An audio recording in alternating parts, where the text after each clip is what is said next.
Use of keep plus verb plus ING. पहला sentence है keep smiling, मुस्कुराते रहो।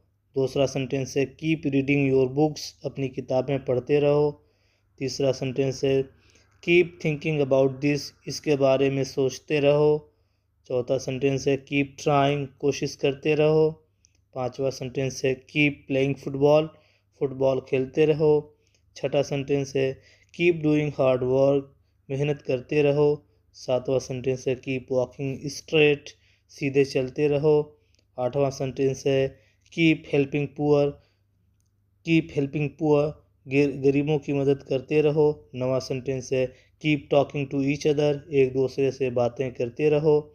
10वां सेंटेंस है keep trying to speak English, English बोलने की कोशिश करते रहो। 11वां सेंटेंस है कीप स्पीकिंग द ट्रूथ, सच बोलते रहो। 12वां